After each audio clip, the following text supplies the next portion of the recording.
어제 말씀 하다가 믿음의 교제에 대해서는 제가 설명을 하지 못하고 성령께서 감동을 주시는 대로 특히 감사 문제에 대해서 그리고 이 두 가지에 대해서 말씀을 제가 먼저 드렸고, 그리고 오늘은 이제 믿음의 교제에 대해서 말씀드리려고 합니다. 보다 더 변화받는 신앙생활, 성장하는 신앙생활, 나의 유익을 넘어서 남에게도 유익을 주고, 전에는 무익했지만은 지금은 너와 나에게 유익한 존재가 되었다. 바울이 오네시모를 평가할 때 그 평가의 내용입니다. 전에는 무익했습니다. 해를 끼쳤습니다. 도망쳤습니다. 주인의 재산에 손해를 끼치고 도둑질했습니다. 구원받지 못한 신앙이었습니다.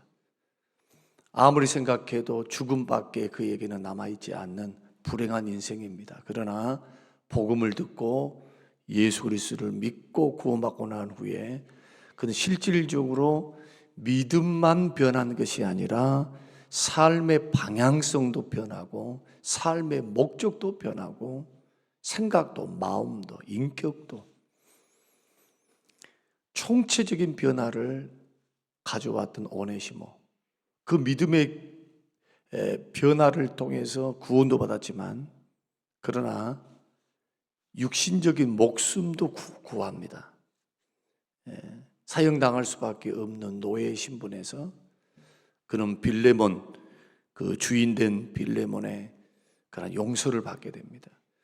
그 사이에서 역사를 했던, 같이 관여했던 그런 사람이 바로 바울 사도가 되겠고, 이러한 일련의 인물들의 그런 신앙의 여정, 그런 여정을 우리가 보면서 우리도 이렇게 성장하고 변화받는 신앙생활, 우리의 신앙이 그냥 그 자리에 안주해 있는 게 아니라 이제는 나만을 위한 신앙생활, 교회 생활을 할 때 맨날 받으려고 한다. 받으려고, 은혜 받으려고만 하고, 무슨 나를 인정해 주세요, 나를 사랑해 주세요, 이런 수준에만 머물러 있어서는 안 된다. 오히려 가르치는 자가 더 많이 배우는 것처럼 가르칠 때 많이 배우게 돼요. 남들에게 자꾸 무엇을 받아서 배워서 막 이것을 통해서만 사람이 배운 게 아니라 가르침을 통해서 많은 걸 배운 것처럼 우리의 신앙도 적극적인 변화, 적극적인 성장을 향하여 여러분 그러한 목표로 신앙생활을 해나갈 수만 있다면 주변 사람들이 보면서 굉장히 놀랄 겁니다. 많이 변했다고. 우리 교회 안에는 그러한 분들이 몇 분이 계세요. 점진적으로 한 10여 년 지켜보니까 믿음이 제자리다 라고 말하기에는 좀 그렇고, 왜 그렇게 성장하지 못하지? 좀 이런 안타까움이 있어요. 뒤로 물러가신 분도 눈에 보여요. 물론 이것은 여러 가지 이유들이 있겠죠. 그러나 변함없는 한 가지 사실이 있습니다. 똑같은 하나님을 믿고 똑같은 시간대에 똑같은 목표를 향해서 걸어가는데 나는 어떤 편에서 내 신앙과 삶을 만들어가야 하는가? 뒤로 물러가는 게 좋은가? 제자리 머물러 있는 게 좋은가? 아니면은 더 성장해서 주의 마음을 알고 주님의 기쁨, 교회의 기쁨, 형제들을 살리고 세우는 영적 아비, 어미가 되어서 이제는 받았던 유아적인 신앙생활, 어린아이적인 신앙생활을 벗어버리고 장성한 분량에 이르러 하늘나라 상급도 좀 바라보고, 할렐루야, 이 땅에서 돈만 벌고 뭐 하고 막 이러지 말고, 그것이 목적이 아니니까 신앙의 본질은 그것이 아니에요. 그것은 하나님을 섬길 때 따라오는 하나님의 은혜 주심이고 선물이고 축복이지, 그 신앙의 본질은 그것이 아니거든요. 그러니까 하나님의 마음을 알고 성경을 알고 믿음의 길을 걸어가는 사람들은 좀 이런 부분들을 체크하셔야 돼요. 돈 못 벌고 돈이 없을 때는 그렇게 힘들어하고 괴로워하면서도 영적으로 하나님을 멀리하고 믿음 떨어진 거에 대해서는 별 별로 내 영혼에 어떤 시간이 지나가면 될 거야. 시간이 지나면 되겠지. 그렇게 방만하게 생각하며 자기의 신앙과 자기의 삶에 대해서 책임 있게 하나님 앞에, 말씀 앞에서 결단하며 걸어가는 사람들이 얼마나 됩니까? 그러한 안일함 속에서 축복을 구한단 말이에요. 축복. 누릴 수 없는 축복. 가졌지만은 결코 누릴 수 없는 축복. 전도서 6장이 말씀하고 있는 것, 해 아래서 내가 허무한 것을 보았다. 헛된 것을 보았다. 분명히 하나님께서 그에게 복을 주셨다. 물질도 주신 것도 보았다. 그러나 돈방성에 돈을 깔고 앉아고 있지만은 누리지를 못해요. 하나님은 그 인생을 거둬가시니까. 그래서 그것이 자식에게로 갔다, 누구에게로 갔다, 뭔 소용이 있냔 말이에요. 뭔 소용이. 전도서에서 말씀하는 그 내용이 뭡니까? 내가 누리지 못하고 내가 쓰지 못하고 끝나버렸는데 그게 뭔 소용이 있는가 말이에요. 뭔 소용. 그것을 가리켜서 솔로몬은 폐단이라고 그랬어요. 폐단. 내가 인생을 살아가면서 폐단을 받다. 열심히 노력하더라. 수고의 떡을 먹더라. 하나님께서 그에게 그 수고의 말씀대로 주셨더라. 그러나 하나님은 뭘 안 주시느냐? 누리지 못하게 하는 거예요. 누리지 못하도록. 그러니까 우리는 우리의 인생을 살아갈 때, 우리의 믿음을 생각할 때, 또 신앙을 생각할 때, 저와 여러분들이 방만하게, 안일하게, 막연하게 하나님 나는 믿고 있으니까 하나님 나를 도와주실 거야. 이것은 뭐와 같냐 하면은 무당이 소원을 비면서 이런 거와 똑같아요. 무당이 막 지성이면 감천입니다. 지성이면 감천입니다. 지성이면 별발 다를 것이 없어요. 이게 구체적으로 하나님 말씀이 뭐라고 말씀하시는지, 그 하나님을 신뢰함으로 그 방향성, 성경이 말씀하는 방향성으로 순종의 길을 걸어가야 돼요. 이것이 바른 신앙이에요. 이게. 그런데 삶은 안 고치려고 하고 변화받으려는 생각은 없이 그저 부지런히 종교생활한단 말이에요. 종교생활. 봉사했으니까, 기도했으니까. 여러분, 변화받으려면요, 순종의 역량을 키우셔야 돼요. 이게 믿음이에요. 이게. 믿음이란 신앙 고백만이 믿음이 아닙니다. 참다운 믿음은 신앙 고백이 분명하고 그다음 삶의 변화가 분명해야 돼요. 여러분을 고치려면 마음과 생각을 고치되, 마음과 생각과 그 믿음을 크게 한 것이 뭘로 나타나야 되느냐? 순종으로 나타나야 되고 열매로 나타나야 돼요. 그러지 않고서는 변화의 길을 걸어갈 수가 없어요. 그러니까 힘들죠. 왜? 손해봐야 되고 자기 뜻과 자기 생각과는 다른 방향이니까 그걸 깨트리고 그 편에 서기 위해서 얼마나 많은 희생이 있어야 되고 손해를 감수해야 되고 헌신이 있어야 되고, 주를 따라 섬겨가는 길은요, 자기가 부인되고 십자가를 짊어지지 못하면 못 갑니다. 편안하게 갈 수 있는 길이 아니에요. 여러분이 생각할 때는 나는 편안하게 믿다가 천국 가겠다, 그런 법은 없어요. 그런 법은. 주를 경건하게 섬기지 않은 자는 핍박을 겸하여 받게 됩니다. 경건하게 살려고 그러면은 손해볼 게 많아. 주님을 위해서 할 일도 많고 하지 말아야 될 것도 많고. 이게 율법입니까? 아닙니다.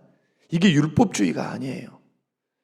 예수 그리스도를 믿는 믿음의 사람들이 나의 주인은 하나님이십니다. 나는 주께 포로되었습니다. 그러니까 절제를 하고 죄를 버리고 주님이 원하시는 방향으로 물질을 드리고 마음 드리고 뜻과 정성을 드리며 믿음의 길을 그렇게 걸어가는 겁니다.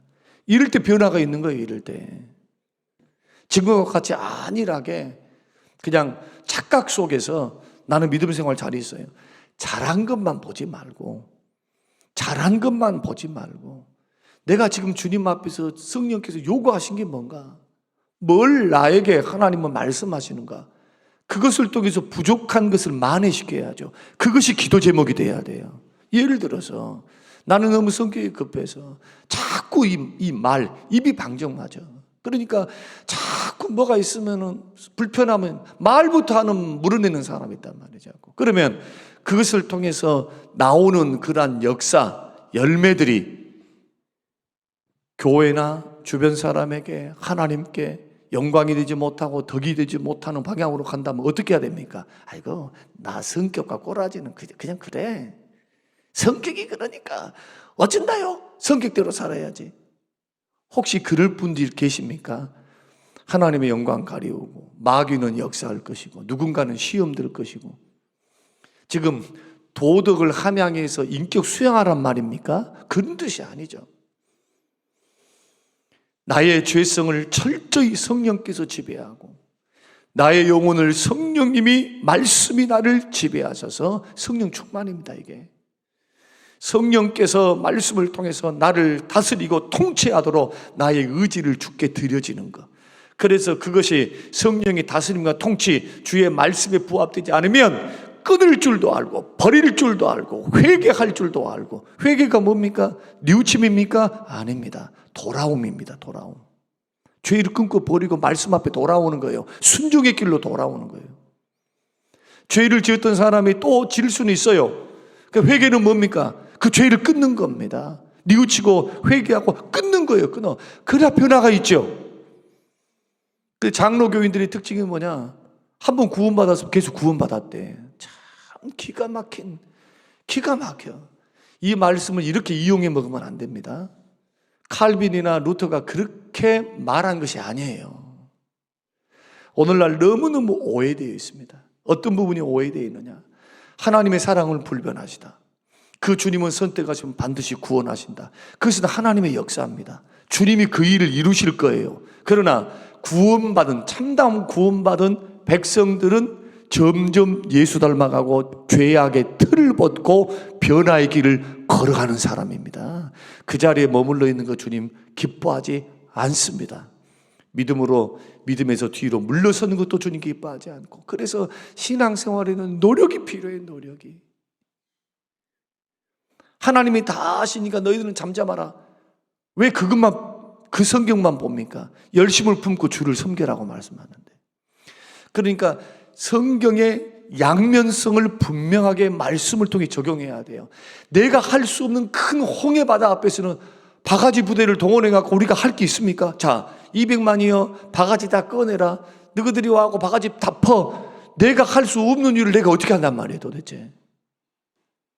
잠잠히 하나님 하실 걸 기대해야지. 누구만 하실 수 있으니까. 하나님만 할 수 있으니까. 믿습니까? 이때에 잠잠히 있으란 말이에요. 이때는 내 손을 넘어섰어. 내가 할 수 있는 일이 없어. 이때는 하나님이 하셔야 돼요. 누가 할 수 있는 것이 아닙니다. 그래서 하나님의 구원을 보고 잠잠히 하나님의 역사를 기대하는 거, 이건 겸손입니다. 하나님 두 손 번쩍 들고, 하나님 내 힘, 내 능력을 벗어난 일입니다. 하나님이 아니면 안 됩니다. 그런데 이것을 평상시에 할 수 있는데도 계속 이것을 울겨먹어. 소 뺐다고 하는데 4번, 5번 울겨먹었으면 되지. 잘못 적용하는 거예요. 잘못. 하나님이 나에게 할 수 있는 힘을 주셨을 때, 능력을 주셨을 때, 기회를 주셨을 때, 여러분 변화를 받으시고 마음의 생각이 변화를 받아 하나님 말씀 위에 서 계셔야 돼요. 그것이 어떤 부분이 되든 성령께서 나에게 도전을 줬다면 그것이 주의 음성이에요. 이 부분을 통해서 하나님의 변화되기를 원하시고, 변화된 그곳에는 반드시 축복이 있어요. 변화는 받지 않고 새로워지지는 않았는데 욕심이 너무 많아. 욕심이. 자기는 고치지 않으려고 하면서 그냥 복. 건강의 복, 물질의 복, 생명의 복. 가만히 내가 만약에 하나님이다라고 인간적인 눈으로 이렇게 바라보면은 주님이 많이 웃으실 것 같아요. 오래 참으시고 그 하나님께서 당장에 이런 말씀 저런 말씀 하지 않으시지만은, 그러나 주의 기대하심은 분명해요. 성경을 통해서 그리스도의 분량까지 여러분 믿음도 성장하시고 인격도 성장하시고 사역도 여러분 성장해 가시기를 주의 이름으로 축원드립니다. 이렇게 성장해 갈 때 부모의 기쁨이 하나님의 기쁨이 돼요. 성장하니까 물질도 막혀. 거둬가시지 않고 성장하니까. 성장한 애기한테 1억짜리 2억짜리 50억짜리 줘봤자 그 아이는 눈깔 사탕 하나가 더 좋아. 감당 못해요. 그래서 성장하라는 거예요. 자꾸 성장하고 변화받고 하나님의 기쁨, 하나님의 명령, 하나님의 역사. 그래서 우리가 특별히 새벽기도를 통해서 말씀을 듣고 여러분의 신앙생활을 점검하면서 나는 어느 정도 하나님 앞에 변화받고 지금 점점 새로워지고 있는가, 아니면 더 예전보다도 더 믿음이 뒤로 떨어지고 주님 안 기뻐해요. 뒤로 물러가면 주님 안 기뻐해요. 예수 믿는 사람의 갈 선택지는 전진입니다. 한 발자국이라도 반드시 내딛는 그런 마음으로 신앙생활을 반드시 해나가야 돼요. 그렇게 해야만 넘어지지 않습니다. 적극적으로 신앙생활이란 우리가 생각하는 것처럼 막 나는 괜찮을 거야, 나는 괜찮을 거야, 자기가 지키지 않는데 하나님 다 해주실 거야. 얼마나 굉장히 믿음 좋고 하나님 의지하는 사람 같지요. 50점짜리 50점짜리 반쪽밖에 모르는 거예요. 주님 지켜주실 것을 믿고 나에게 주어진 일들, 성경이 가르치는 명령 앞에 서 있는 거예요. 이게 주님을 신뢰하고 따라가는 거지. 주님이 다 해주시니까 그러면은 다 주님이 책임지시게요. 주님이 죄 짓는 것도, 죄를 극복하는 것도 주님이 안 도와주시면은 내가 죄 짓는 거니까 그럼 주님이 책임입니까? 내 책임이 내 책임. 내가 불순종한 내 책임이라고. 주님을 믿는 믿음으로는 분명히 걸어가야 하지만 죄를 끊고 버리는 것은 나의 자유의지에 달려 있어요. 순종 불순종도 하나님이 그러면 은혜 안 주셔서 하나님의 도우심과 은혜 주심을 힘입어서 순종의 길을 걸어 나아가는 그러한 능력과 은혜를 받는 것, 여기에는 기도가 필요하고 기도의 열심, 주를 바라보고 믿음으로 헛단한 생각들을 버리고 주를 의지하면서 기도하면서 간다라는 차원에서는 이 말이 맞아요. 그런 차원에서 그 말이 맞아. 그러나 나는 안 해도 하나님 다 해주셔. 힘과 능력을 주시면 주구장창 기도만 해. 기도가 분명했다면 반드시 순종의 길, 구체적인 삶의 현장에서 변화의 길을 걸어가도록 애쓰고 힘쓰고 분별하고 싸우고, 그렇게 해서 못된 성품, 잘못된 자세, 이것을 벗어버리고 점점 예수 그리스도를 닮아가서 인격과 사역이 예수님처럼 아름답게 성장해 갈 수 있는 우리 성림교회 모든 식구들이 되시기를 주의 이름으로 축원합니다. 그런 가운데 빌레몬이 있어요. 빌레몬을 향한 사도 바울의 애정을 보십시오. 사랑을. 나는 항상 감사 기도드린다. 그리고 너에 대한 소문을 내가 들었다. 너에 대한 소문은 모든 성도들을 향한 너의 사랑과 너의 믿음을 내가 들었다. 그리고 이 믿음과 사랑에서 나오는 믿음의 교제, 굉장히 중요하죠. 사랑과 믿음이 뭘로 나타납니까? 믿음의 교제로 나타나요. 믿음의 교제로. 믿음의 교제의 결과가 한 4가지, 5가지 정도인데, 이 믿음의 결과가 아름다운 열매를 통해서 주변을 살립니다. 형제를 살립니다. 덕이 됩니다. 하나님께는 영광이 됩니다. 그리고 칭찬받습니다. 빌레몬을 칭찬하는 것은 곧 하나님의 칭찬이에요. 이게 왜? 성령의 감동으로 쓰여진 하나님 말씀이니까. 그리고 우리는 미루어 짐작해 볼 수가 있습니다. 사랑과 믿음이 있는 그에게 나타나는 현상이 뭐냐? 교대가 그냥 인간적인 교제. 우리 신앙생활 오래 했으니까 언니 동생 아세? 10년, 20년 교회 안에서 있다 보니까 그냥 막 우애가 쌓였어요. 인간적인 우애. 그런데 시험이 들면 같이 들어. 이건 믿음의 교제가 아니에요. 이것은 인간적인 교제지. 다시 말씀드리면 교제를 하려면 어떻게 해야 하느냐? 반드시 믿음의 교제를 하는 방법을 배우셔야 돼요. 인간적인 우애에서 반드시 교회는 인간적인 우애가 쌓이면 파당이 생겨요. 제가 제일 싫어하는 거, 교회를 망치는 주범. 자기들끼리 밥 먹으러 가고 자기들끼리 개모임하고 자기들끼리 뭐를 해가지고 막 북적북적거리면서 막 놀아. 그러면은 안정이 되니까 괜찮아. 그때는 문제가 생기면 무슨 시험이 들었다 하면은 그 진원지에서부터 시작되는 거예요. 그 사람들이 모여 있어가지고 혼자가 시험 들면 괜찮아요. 근데 덩달아서 같이 시험 들어. 왜? 니하고 나는 같은 편이요. 그 말이에요. 이건 믿음의 교제가 아니에요. 이것은 절대로. 그래서 교회가 허락하지 않는 다른 모임을 반드시 해서는 안 됩니다. 보내지도 않고 해서도 안 돼요. 해서도. 그렇게 하면 말만 물어내 앉아갖고 교회 이야기, 쓸데없는 이야기, 서로 덕스럽지 못한 이야기.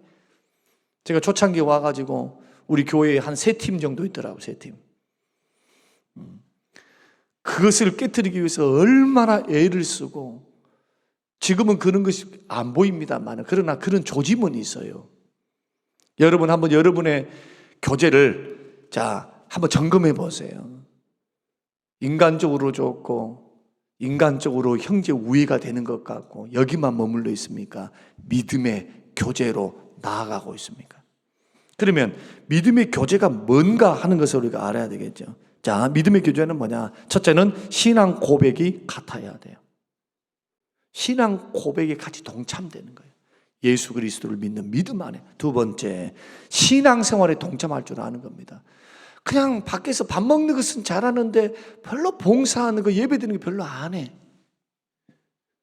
물론 믿음이 연약하니까 그럴 수는 있어요. 그런 분들을 세워주긴 해야 돼요. 그러나 우리가 추구하는 신앙은요, 같은 고백, 같은 신앙생활이에요. 같은 신앙생활.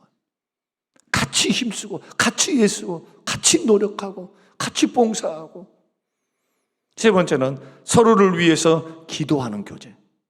인간적으로 밥 먹고 대화하는 것만 하면 안 됩니다. 서로 꾸준하게 서로를 위해서 중보하며 기도하는 교제. 이게 믿음의 교제. 그 다음 네 번째는 믿음으로 서로 돕는다는 겁니다. 믿음으로 서로 도와요. 서로. 이익을 위해서만이 아니라 힘들고 어려웠을 때는 함께 돕는 역할.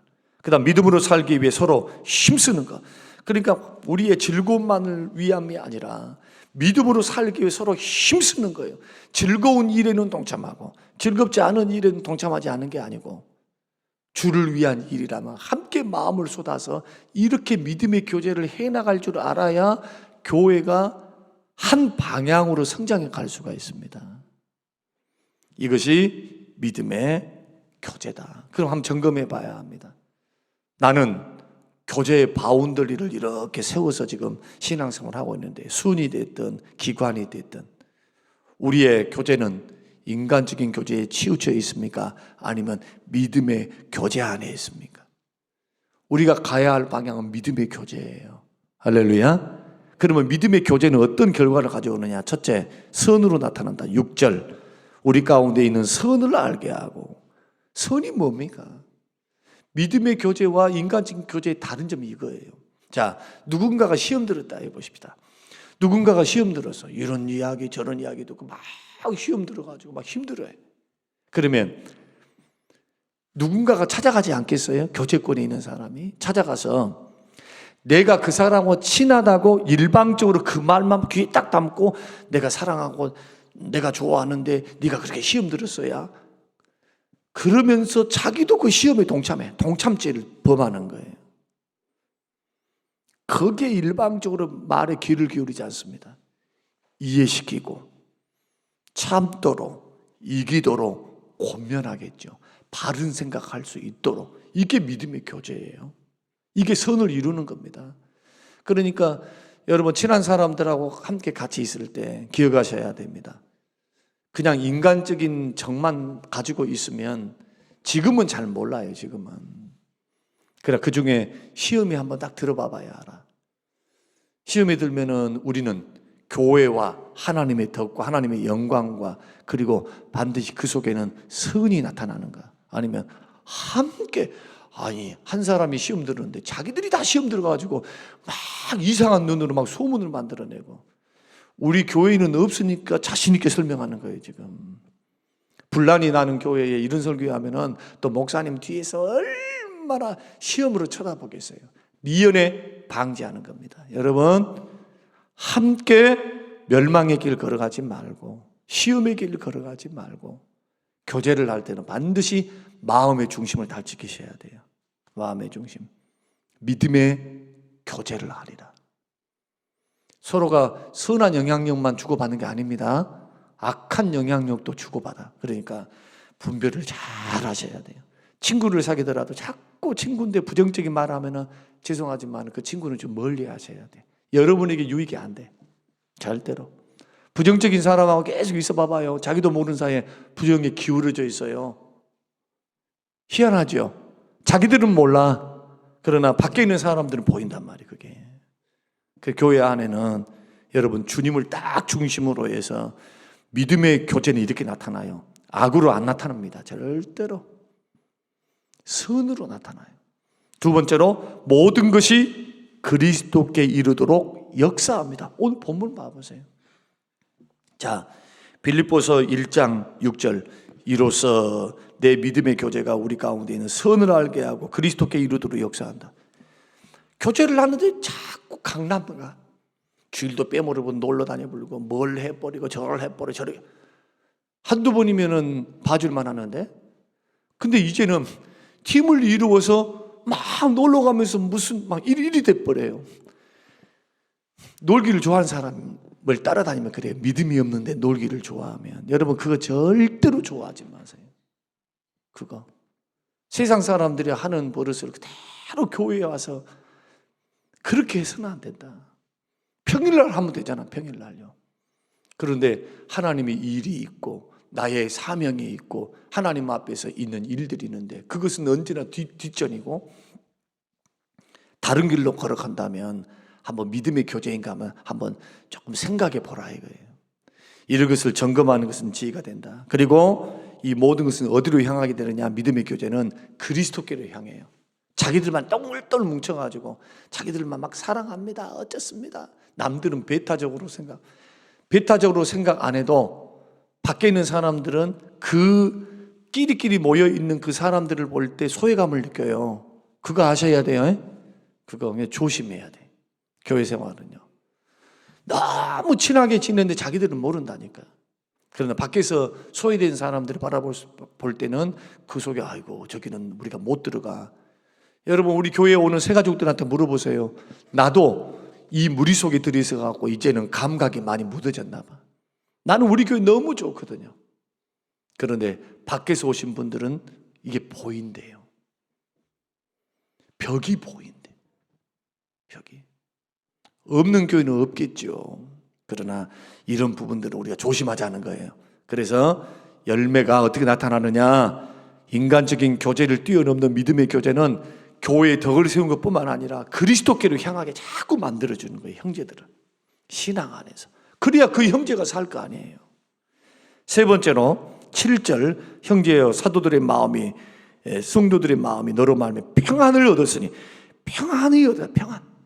믿음의 교제는 평안이 있어요. 그런데 인간적인 교제는 만나면은 또 상처를 받아. 만나가지고 이런 이야기 저런 이야기 해가지고 저 집사는 맨날 자랑쳐 막 하면서 돌아와가지고 그냥 후회스러워. 여러분 그래서 믿음의 교제를 하셔야 돼요. 믿음의 교제. 네 번째는 기쁨을 가져옵니다.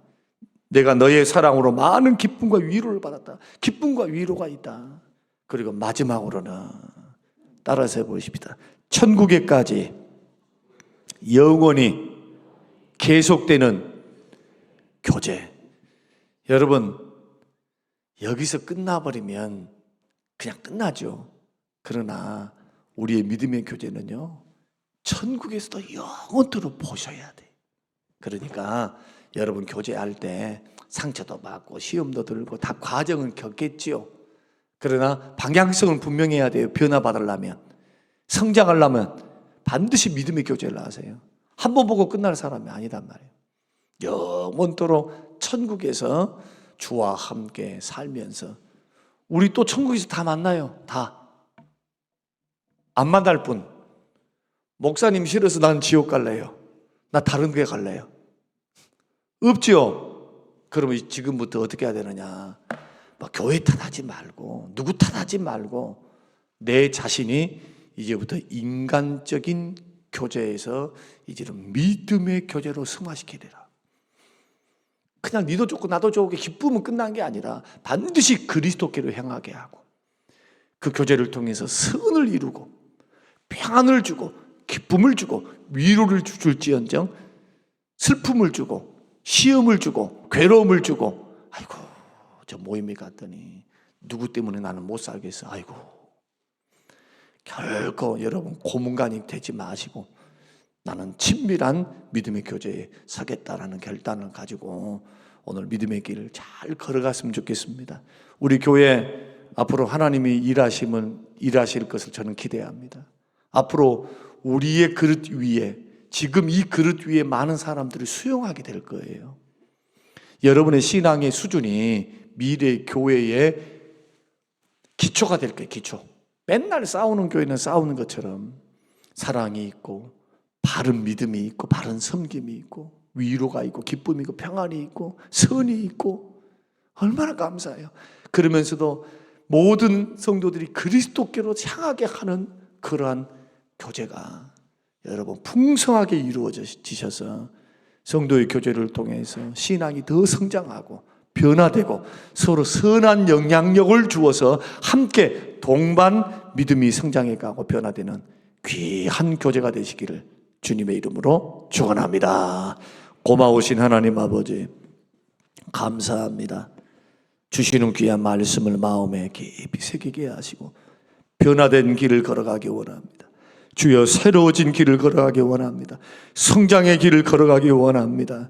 하나님 말씀 앞에 바로 서서 우리의 교제를 점검하게 하옵소서.